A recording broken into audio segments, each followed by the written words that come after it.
ringside.com. All right, joining us now, as he does each and every week, one of our Ringside All-Stars. He's the publisher of BayouBuzz.com. His name is Steve Sabaldowski. He's with us here on the Ringside Hotline. We're also doing this via Google Hangout. You can check it out at BayouBuzz.com. Hey, Steve, what's going on? Hey, Jeff, and how are you doing? Hey, we've had a busy morning, Steve. Lots of issues on the table. Been talking a lot about the Congressman Vance McAllister and his troubles. And I want to get your thoughts on that. Obviously, this man ran on a Christian conservative ticket. He had Duck Dynasty support. He was someone who was a Republican, family values man, married for 16 years, caught on video kissing a married staffer. And a lot of folks say, hey, get rid of him. Others say, hey, give him another chance. Where do you come down on? Well, you know, it's just another situation where a family values person who has gotten into office because of family values is proven that they're not about family values. You know, I'm going to let the voters, I mean, you know, I have my own opinion about these kind of things, but, you know, I think he's going to be up for re-election and let the voters just decide. I think it's not helpful to him. I wonder if Robertson is going to come up with a statement about this since he supported. So, you know, it's just a shame. It's a shame. It's another sad day. Well, it doesn't help the state, does it? It's another Louisiana politician in turmoil and controversy. And here's my question to you. David Vitter was involved in his scandals, involving not just an aide, but allegedly call girls. He has been able to survive that scandal. Can this guy, you think, in a similar manner, do a press conference with his wife, say, hey, I've asked for forgiveness from all parties involved, and hey, please forgive me, the voters, and I'm not going to discuss it anymore. I'm moving on. Sure. David Vitter wrote the book on how to do that. And so, sure, I mean, this guy, Congressman McAllister, I mean, basically just needs to read the book. I mean, look, what really bothers me about this thing is how all of a sudden these people, they find God, you know, right after they get caught, and they say, you know, that they're looking, you know, trying to get God to help them. And I mean, come on, I mean, that's an abuse of religion as far as I'm concerned. You know, if you're going to have to go that route, then just, you know, quit politics. I mean, you got caught, and you know, to use the guise of religion for your own personal political benefit, I think is disgusting. Our talk line, 504-556-9696. Jeff Crouere here, Steve Sabaldowski with us, open line discussion. Other issues we'll get to. Let's squeeze in a call here before the end of this segment, Steve, and then we'll, of course, get to plenty more topics. Joining us from Atlanta, David Bellinger, a.k.a. the Flaming Liberal. What's going on, Flaming Liberal? Jeff, Harry of the North Shore, who wants Adam to be a guest on this program, as I have been many times, I would say that would be okay as soon as Adam gives out his real name, his phone number, and email address, as I have done many times. And when Adam is published in New Orleans City Business, Louisiana Weekly, AmericanPolitics.com, NewOrleans.com, and RightHandThief.blogspot.com, then maybe Adam can be a guest. Jeff, Leon once again showed his ignorance a few minutes ago, and what a liar he is. President Obama has not proposed raising corporate tax rates. He's proposed lowering corporate tax rates, and President Obama has been specific regarding what corporate loopholes he would close in order to lower the corporate tax rates. Paul Ryan wants to lower corporate tax rates to 25%, but he won't mention not one loophole that he would close. Now, Leon starts Now, hold on. I did hear, and again, I haven't read the whole plan, but I did hear that closing corporate loopholes was part of his plan. You're saying it's not? What, President Obama? Paul Ryan's plan. Well, yeah, yes, absolutely. It's part of his latest insane budget, but he won't mention one loophole that he would close, Jeff. Okay, I thought he was talking about, going after corporations that... Oh, yeah, he talks, but he won't give one example. Okay, it's just general? All right. But now, Jeff, Leon... Because I don't believe in corporate welfare at all. I mean, I'm not on board with corporate welfare one bit. Well, I'm glad you mentioned that. I watched a Bill Moyes. Leroy Moyes used to be one of my favorite jockeys years ago. Mm-hmm. Bill Moyes, yesterday on PBS, the restaurant industry, it used to be headed by the house Negro, Herman Cain. There's a much lower minimum wage for restaurant workers, bartenders, waiters, waitresses, food service. And those people, many of them, receive government benefits. So it's a form of corporate welfare to the restaurant industry, not raising the minimum wage for many food service and bartenders. But, Jeff, quickly, if I may, Leon referred to me yesterday as a blind liberal. As you know yourself, Leon is a coward. He stopped debating me because I made him look like an ignorant fool. He said he's against people receiving expanded Medicare because they don't work. In fact, expanded Medicare goes to low-income working people. I'm glad you brought that up because that ties into the topic that we were talking about with Vance McAllister, and some are speculating, and this will be something to explore, that those who opposed McAllister's belief in expansion of Medicare could be, or Medicaid, could be maybe one of the reasons why this video was leaked. Some are saying the real scandal is not the fact that he was kissing an aide, but the laws were broken to release this video. We'll talk more with Steve Sapolsky, take more of your phone calls right here on Ringside on WGSO. The Three Tailgaters Show with Ken, Ed, and Archie on WGSO 990 AM, New Orleans.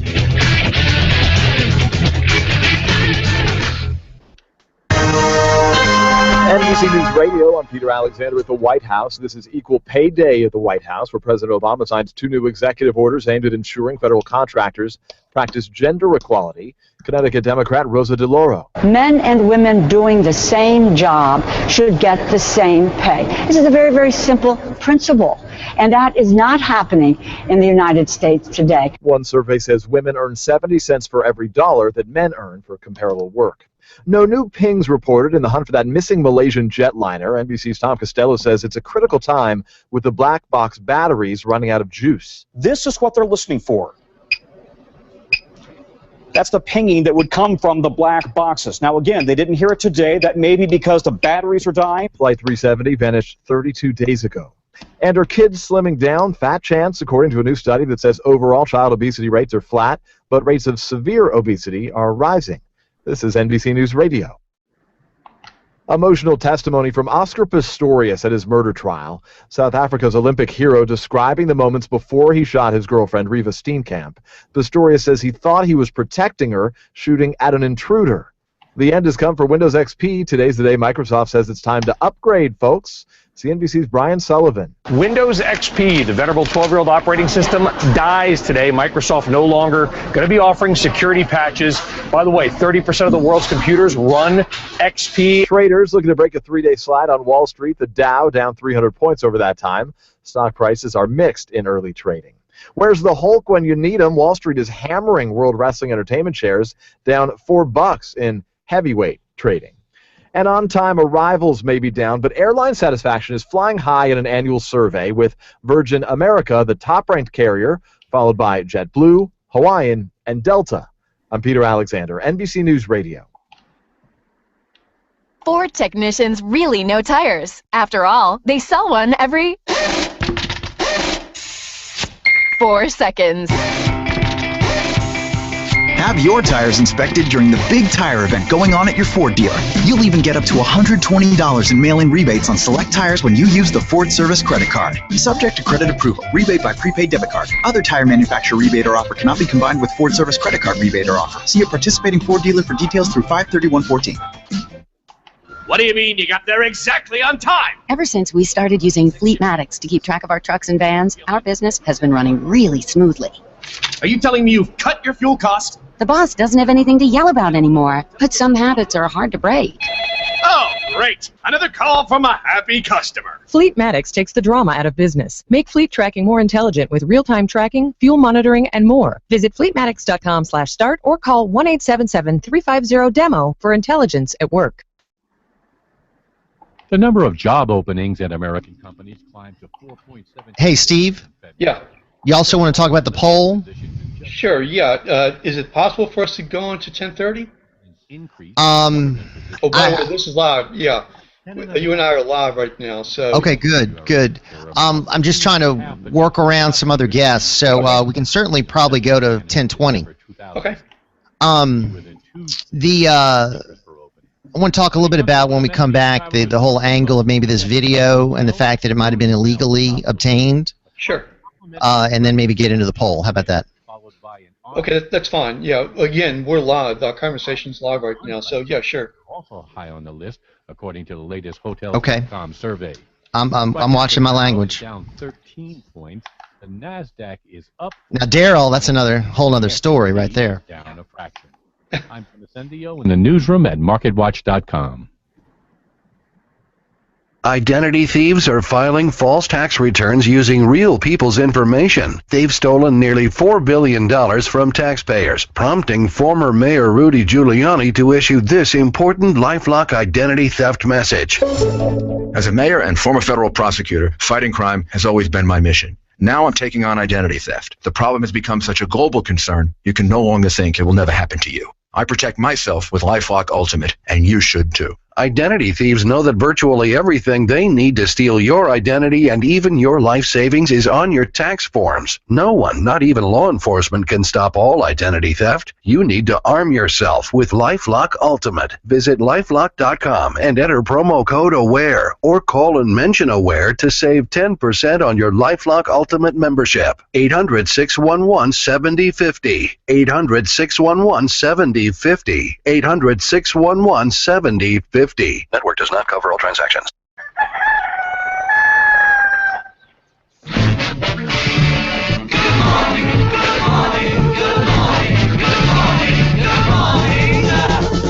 Nothing to do to save his life, call his wife in. Nothing to say but what a day, how's your boy been? Nothing to do, it's up to you. I've got nothing to say, but it's okay. Good morning, good morning, good morning. Good morning, and welcome to another edition of Ringside Politics for the Punch with Jeff Crouere. WGSO 990 and WGSO.com wants you to get in on the conversation. Call us at 556-9696. Now, sit back and get ready for Ringside Politics with a Punch. Here's your host from ABC 26, the Conifer, the Kenner Star, KTV, City Business, and WLAE. It's WGSO's own Jeff Crouere. All right. We're back with another segment with our special guest, our Ringside All-Star. We'll take more of your phone calls, 504-556-9696. Every Tuesday, we're pleased to be joined by the publisher BayouBuzz.com, Steve Sabodowski. This is live on WGSO, 990 AM, WGSO.com. Also via Google Hangout on BayouBuzz.com. And Steve, welcome back, sir. Hey, Jeff, and how are you doing this morning? Very good. We've been talking about this congressman and the video, and I know we want to get to a poll that was on Bayou Buzz, but here, just one other aspect of this video that I saw one piece this morning that talked about the fact that maybe this was illegally obtained. I think it was maybe a video from his office, and somebody's been holding on to this for 4 months. All of a sudden, it gets leaked to a paper in North Louisiana. Then it goes nationwide within the span of a few minutes, it seems. Politico picks it up. Goes all over the country, and some are questioning how the video was taken, how it was actually distributed, and whether, since this was a federal office that we're talking about, whether maybe any laws were broken. Well, I certainly think that we should take a look at that. I mean, I think all that's really important. If the law has been broken, sure, absolutely. I mean, this is just speculation, though. Am I correct?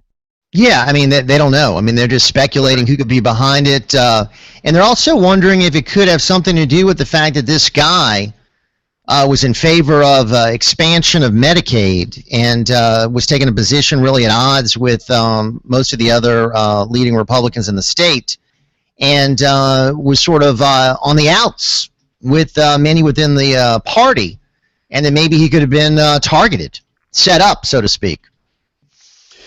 Yeah, I mean, certainly. I mean, all this is possible, but again, I think until we get real facts in terms of the motivation, but somebody was motivated to do something, and so who knows? I guess you could throw out there that his wife wanted to get this out. I mean, we just don't know. So none of it would have been possible if he hadn't have screwed up, right? I mean, if he hadn't have engaged in this kind of behavior with his aide, who's married, he's married. If he hadn't been exposed as a hypocrite, none of this would be even being questioned. Exactly. I mean, right now, I think that's the issue. The other issue, secondary. I mean, there's an election coming up this fall. I assume he's running for re-election. We don't know. I mean, how this is playing out with his family. So, it just makes for more interesting politics. And it's a shame. It's a real shame for the family, for the wife. And I think he's got 3 kids. And it's just an absolute shame. And is it a black eye for Louisiana? Well, yeah, sure, of course. And I think it also raises the whole David Vitter thing again. You brought up on the radio earlier today.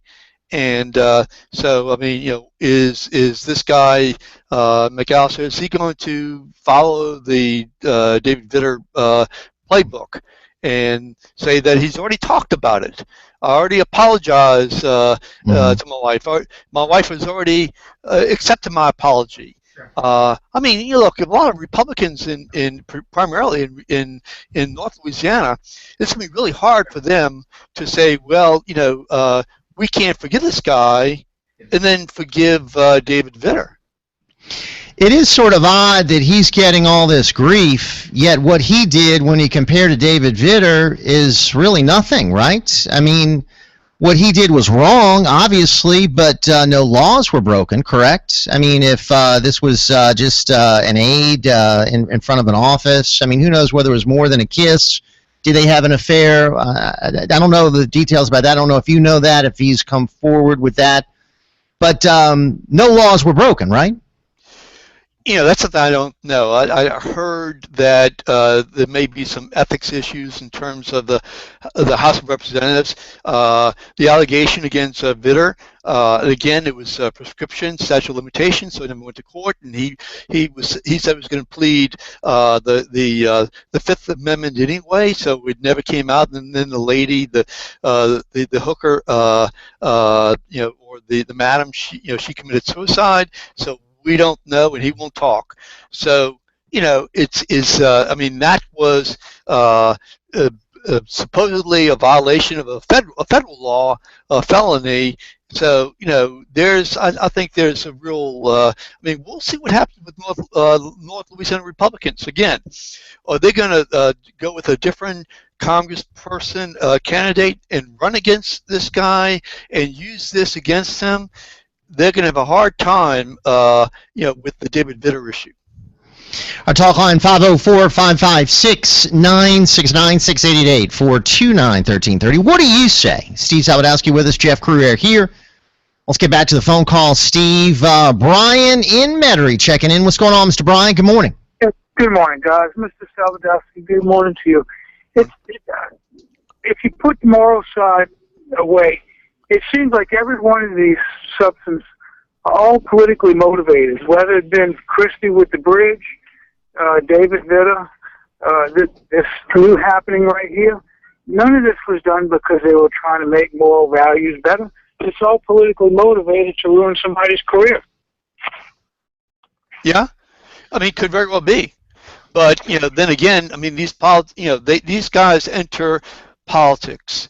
And they enter politics. Some of them on a premise that they are holier than thou.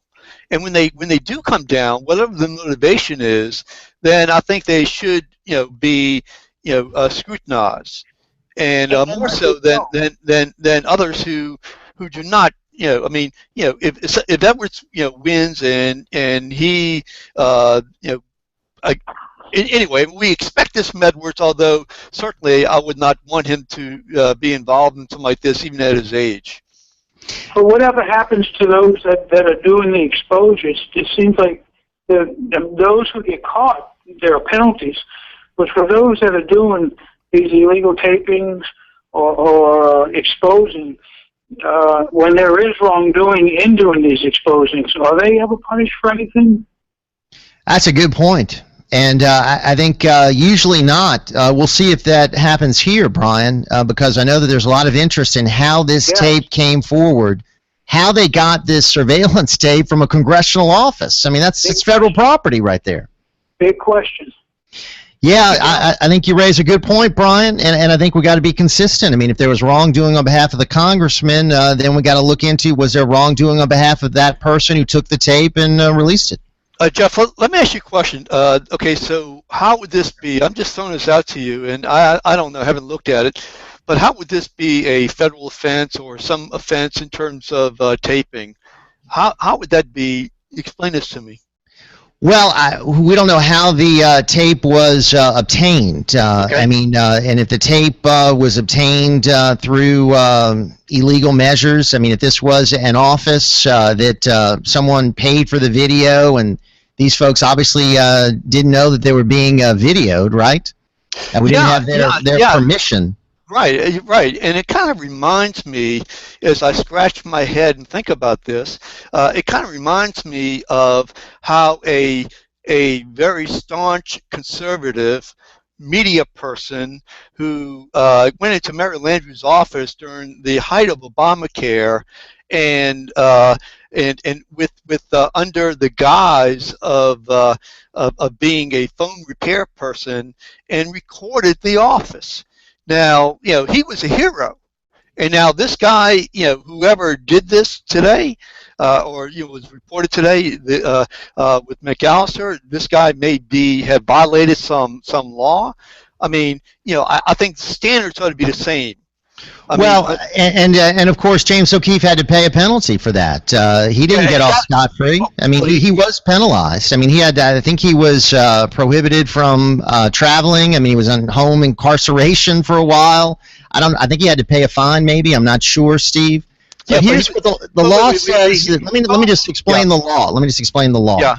I think it prohibits bugging federal offices, recording with surveillance footage from a federal office without consent.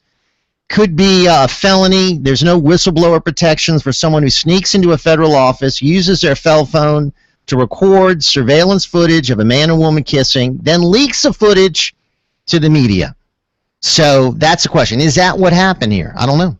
Well, just let me make the point I'm making, and that is that when O'Keefe got in trouble, Hannity and a whole bunch of other Fox News people and others went on and made this guy a hero. And I just think that look, to me, I think that both situations, if there's a federal violation of law, then they should be punished. So you were glad O'Keefe was punished, and you think this guy should be punished too, is what you're saying? What I'm saying is, if it's a violation of law up there in Washington D.C., wherever it occurred, and if they find out that Monroe office. Oh, okay, office. Fine. Well, then sure. If it's a violation of law, then the guy who taped it, the person who taped it, should be punished. Absolutely. And I think that O'Keefe, should have been punished. And I think he kind of got off a whole lot lighter than I think he should have gotten off. My point is that nobody should make these people as heroes. Yeah. Now, the difference with O'Keefe is he went under the office under false premises as a repairman, if I'm not mistaken. Sure. But he didn't leak any footage of that encounter with the office, did he? I mean, I think he claimed that he was there as a repairman trying to investigate whether the phones were really broken or whether, she was lying about it. Remember, during that time, they were getting lots of calls in and people saying, hey, we can't get through to Mary Landrieu. What's going on? Right. So I guess that's why he went in to investigate, but I don't think he ever leaked any footage of that. Well, okay, let's see now. he was a pimp and leaked his own footage, at that time with Acorn, right? No, I'm talking about that encounter with Mary Landry. I understand. I mean, what was he doing? Okay, he went in there. As I understand, he went in and he touched the wires. Okay, because he was a phone repair person. Guerrilla journalism. Yeah, and then he goes in a federal office, whether it had been the White House or Mary Landry or David Vitter's office, I don't care. It's a guy's, and he takes his phone and he starts recording video. Now, what was he going to do? He was going to leak it to himself, of course, and then he was going to send it out by email, just like he did with Jim Letton. Okay, so really, I mean, but he had to pay a price for what he did. I mean, he was penalized for what he did. I think this person, if a law was broken, he needs to pay a price too. And he was lionized by Fox News and others. Okay. Anyway, the whole issue is this guy, as far as I'm concerned, is this guy McAllister. I mean, what's going to happen to him? His family? It's a real shame. What are the Republicans up there going to do? Are they going to attack him and say that he is a sinister? Well, you know what? I think the biggest question is, what is Duck Dynasty going to do? Because more than anything, that's the reason the guy got elected. Let's go back to the phone lines. Rick joins us from Metairie. Hey, Rick, how are you? Good morning. Good morning, sir. Good morning to your guest there. I'll tell you what I wanted to say was the fact that if the Democrats was to go in their own closet and get the skeletons out, I believe we would find a lot more than what we're seeing now with the Republican Party. They're just attacking the Republican Party as hard as they can because they're scared to death of the Republican Party right now in midterm elections. And with that being said, anytime you obtain entry into a building, a house, or anything under false pretenses, and you make money, or so said, for information, footage, film, anything, that is a felony in itself. Well, that's what some are alleging, that a felony was committed here. I don't think we know the details, but I think it could very well be something we need to investigate, Rick. And I would say there's plenty of dirty laundry on the Democratic side, too. We got dirty laundry everywhere in politics. That just goes hand in hand with politics, like red beans and rice. Thank you, my friend. Appreciate it. One more. James in Metairie. What's going on, James? Good morning, sir. Well, good morning, Jeff, and hello, Steve. Talk about political motivation. What about the political motivation, Jeff, to ruin Bill Clinton's career? Lucianne Goldberg, save that blue dress. And as far as, we talk David Vitter. David Vitter was in office. David Vitter went down to the French Quarter once or twice a week to get laid when his wife was suffering in the discomfort of pregnancy. As far as I'm concerned, what that filth David Vitter did, getting laid when his wife was pregnant with what was to be their child was infinitely worse than anything Bill Clinton did with Monica Lewinsky. Now, Jeff, looking at an article about this guy McAllister, well, I guess this woman wanted some payback. She wanted a little teasing from this guy that she probably admired. It's on the Federal Election Campaign records that she contributed $5,200 to his election campaign, Jeff, in 2013. Well, her and her husband, correct? Yeah, but imagine that. $5,000 to elect this guy. I guess she wanted a little payback. Maybe she was being neglected at home. Who knows? But Jeff, one more thing about this. I guess in the campaign videos, and folks, listen to this Christian conservative hypocrisy. They showed the family cooking breakfast on Sunday morning, and it says, we eat breakfast as a family every Sunday before we go to church. And then it says here, he's going to uphold the values of faith, family, and country and promises to take those values to Washington. And folks, listen to this, defend our Christian way of life. People, you are being manipulated. You are being used by these Christian conservative phonies. And if you keep doing it, you're going to continue to get the results you've always gotten. All right, James from Metairie. Steve, we'll come back and talk about the poll. Let's take a quick break. Steve Sabadowski with us, Jeff Crouere here. It's Ringside WGSO, 990 AM, WGSO.com. Our talk line, 504-556-9696. Been talking about the sins of a congressman caught on video kissing a married aide. He's married, and he ran on a Christian conservative family values platform. What should happen to him? He is asking for forgiveness. And then also getting your thoughts on a new poll out. We'll delve into that in our final few minutes with Steve Sabodowski. And then, of course, more great guests joining us right here on Ringside. Keep it right here on WGSO. We'll be back. Who throws the best crawfish boil? Better yet, who throws the best crawfish boil at your house? The answer is Mr. Mudbug. For over 25 years, Mr. Mudbug Catering has the best crawfish boils for any event, any venue, any size. And Mr. Mudbug is a lot more than crawfish boils, fried and grilled items, and all kinds of Louisiana delicacies. The next time you want to boil crawfish for your backyard party or any event, make it Mr. Mudbug. Call 465-9770 or online at mrmudbug.com. Suburban Roofing and Hey, Steve. 504 Yeah. You good to go? A few more minutes? Yeah, absolutely. Absolutely. Now, listen, I'll have to show you how to mute the microphone. Certified by shingle manufacturers, which allows our customers to Later. Okay. extended warranty program. My good friend Marty Scoggins is honest and reliable and stands behind all of Suburban Roofing's quality workmanship. Suburban Roofing skilled crews are experts in all types of roofs. Don't sign that contract till you call Suburban Roofing and Siding at 504-861-ROOF. Hi, I'm Nanine McCool. Join me for today's Family Law Focus. One of the most common questions I get asked by someone contemplating divorce is, how much does it cost? And unfortunately, the most accurate answer I can give is, it depends. And it depends on many things. When it's an option, one of the best ways to keep costs down is to mediate. If you can't mediate, then cost depends on what's in dispute. Custody is by far the most expensive kind of litigation and with the most potential to go terribly wrong in court, especially if you're not well represented, but even in some cases where you are. Most custody disputes that I see could and should be resolved in mediation, but for at least one party thinking that he or she will win in court. Whether or not you ultimately win, whatever that means, in my opinion, children always lose. Not because the wrong parent wins, but because the conflict itself is so devastating. So if you can, mediate. If you want to know more, you can find me on the web at www.mccoollegalllc.com or call us at 985-624-7664. We're speaking easy and thinking hard about the troubles of the world today. Join us on Ringside Politics with a Punch now. Call Jeff Crouer at 556-9696.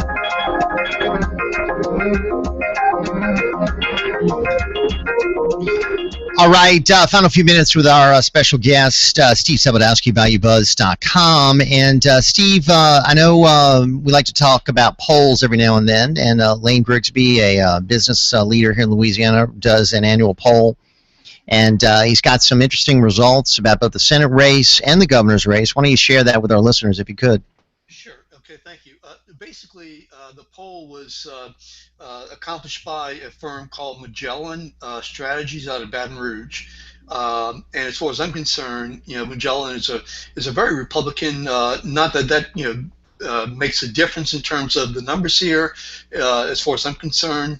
But I just think that it needs to be said.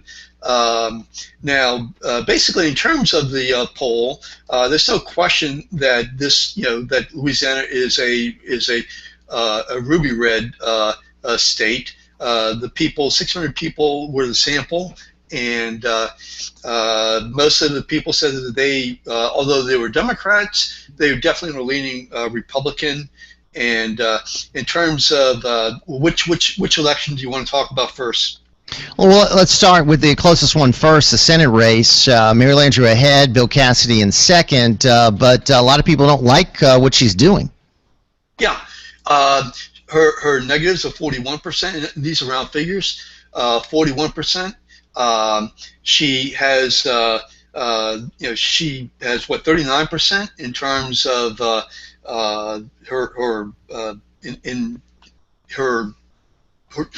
total favorables, I should say, are 41%. I mean, that's a real negative. That's a real negative. She has to get, obviously, 50.1, 50 and one vote, and so she's pretty far away from that. Now, keep in mind, of course, you've had a lot of TV commercials blasting her during this time period, and then of course since October you had the Obamacare situation. So she does have good 8 months, 9 months to get herself back, plus over $7 million in her campaign fund. Yeah, that always helps. $7 million.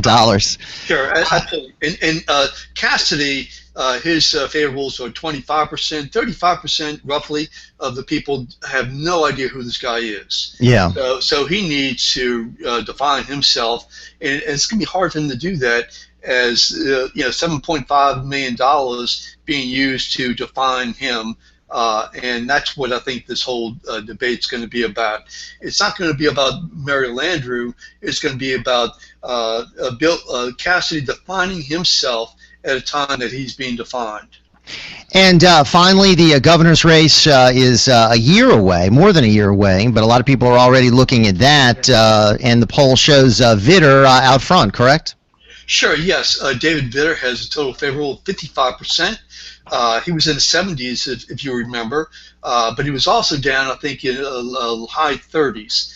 And the closest opponent would be Mitch Landrieu, if Mitch Landrieu were to decide he were going to run, and it was a matchup. They were just basically even. Vitter was slightly ahead. What's important is Jay Darden has a total favorables of 40%, and John Kennedy, in terms of the matchup, was way down. So the question is, we know Darden's going to run. Kennedy, we don't know. And we don't know about Mitch Landrieu, and that's a $64 million question. Do you think he gives up the mayor's, not gives up, but jumps in the governor's race while he's still mayor of New Orleans? In my opinion, I think it really depends upon what happens with Mary Landrieu. If she wins, then I think that he might be more willing to enter the race. He doesn't have to do it right now. He doesn't need the name recognition. He's got 99% name recognition. That helps. And that helps for him. So, he said he wasn't going to run. All right. Mayor's race. Yeah. All right, Steve. Good discussion. Thank you, my friend. Appreciate it very much. We'll visit again soon. Steve Salvadowski, BayouBuzz.com. Quick time out. We'll be back. Thank you. This is Jeff Crouere. Join me at 7 a.m. till 11 for Ringside Politics with a Punch. Right.